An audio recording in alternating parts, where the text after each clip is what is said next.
নতুনসকলক যিসকল আজি নতুনকৈ এই মহাবিদ্যালয়ত এইখন আচলতে খুব ঐতিহ্যমণ্ডিত মহাবিদ্যালয় ইয়াত আহিছে নিজৰ জীৱনটো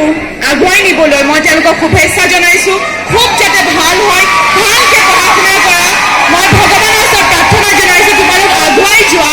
আৰু একোজন ভাল মানুহ হোৱা এই সমাজৰ আকৌ মই কৈছোঁ আপোনালোকে চাবনে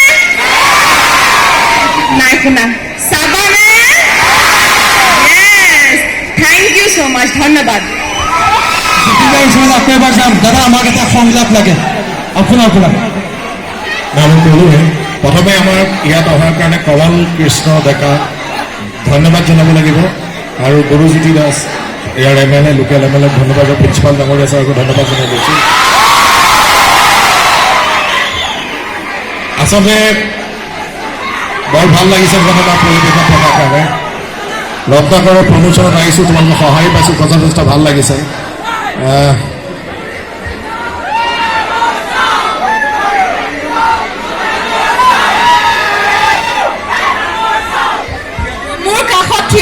ছাত্ৰজনৰ নামটো মই সুধিব খুজিছোঁ মই বিশেষ কাৰণ আছে কৈ আছোঁ প্ৰাঞ্জল ডেকা প্ৰাঞ্জলে মানে মোক কৈছে মনে মনে মানে বাইদেউ আমাৰ কলেজত মানে নাৰী শক্তিটো মানে বেছি সবল প্ৰাঞ্জল অহা বছৰ তুমি ইলেকশ্যনত দিবা চব ছোৱালীয়ে ভোট দি দিব তোমাক আলোচনী সম্পাদক আমাৰ মাজত আৰু এজন শিল্পী আহিছে আপোনাৰ চানমাৰীৰ চান্দিনীখন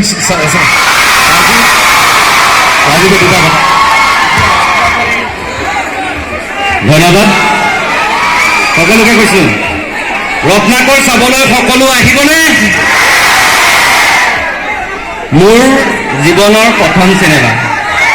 দাদাৰ চিনেমা মোৰ নিজৰ চিনেমা আমাৰ নিজৰ ঘৰৰ চিনেমা সকলোৱে যেন চাই ৰত্নাকৰ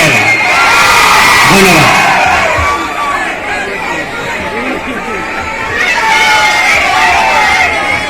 আমি আৰু বিশেষ দেৰি নকৰোঁ সকলোকে আমি শুভেচ্ছা জনাইছোঁ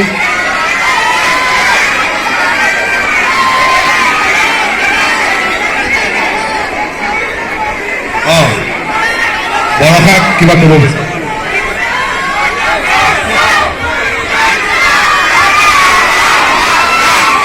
কাঞ্চনখন সঁচাকৈ সকলোৱে খুব আদৰি লৈছে ভাল লাগিছে কাঞ্চনৰ এইটো শেষ সপ্তাহ সোমবাৰৰ পৰা আৰম্ভ হৈ শনিবাৰে শেষ হ'ব কাঞ্চনৰ জীৱনৰ অধ্যায় কি হ'ব কাঞ্চন এই মোৰ কাপোৰত গচকি আছে অসমীয়া শিল্পী টকা পইচা বেছি নাই এইটো ফালিলে আৰু পইচা নাই ছবিখন ৰত্নাকৰ কাঞ্চনৰ পৰা এতিয়া ওলাই আহিছোঁ ৰত্নাকৰ কথা পাতোঁ নহ'লে যতীনে খাব কলিজা ৰত্নাকৰ ছবিখন প্ৰেমক লৈ বনোৱা প্ৰেম ল'ৰা ছোৱালীৰ মাজৰ প্ৰেম আকৌ বাপেক জীয়েকৰ মাজৰ প্ৰেম বিষয়বস্তু প্ৰেম কিন্তু বিভিন্ন দিশ আছে আৰু কাৰিকৰী দিশটো বিশেষকৈ ছবিখনৰ খুব ভাল হৈছে যতীনদাৰ চৰিত্ৰটোৱে কিবা নুবুজে মই কওঁ যে কিবা কথাৰ পৰা কওঁ আৰু তোমাৰ মনটোক সুধি নোচোৱা কিয় তেতিয়া যতীনদাই মোক সোধে তুমি সুধিছানে তেতিয়া মই কওঁ সুধিছোঁ আগবাঢ়িবলৈ কৈছে পলম কৰি মনৰ কথা পলম কৰিব নালাগে কিন্তু পঢ়া শুনাটো মন দিব লাগে দেই পঢ়া শুনাত গুণাই গ'লে যতীনদাই কৈছে আমি ৰাতি ৰাতি গীতটোৰে আজি এই অনুষ্ঠান সামৰণি মাৰিম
আমি ৰত্নাকৰৰ সন্মান টিমক আমি যতীন দা বৰষা বা নিকিতাবা আমি ধন্যবাদ জ্ঞাপন কৰিছোঁ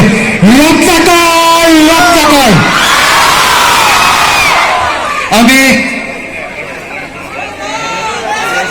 সকলোকে ধন্যবাদ জ্ঞাপন কৰিছোঁ আৰু এওঁলোকক আমাৰ মঙলদৈ মহাবিদ্যালয়লৈ অহাৰ বাবে ধন্যবাদ জ্ঞাপন কৰিছোঁ আৰু তেওঁলোকক বিদায় দিছোঁ ৰত্নাকৰৰ শুভকামনাৰে ধন্যবাদ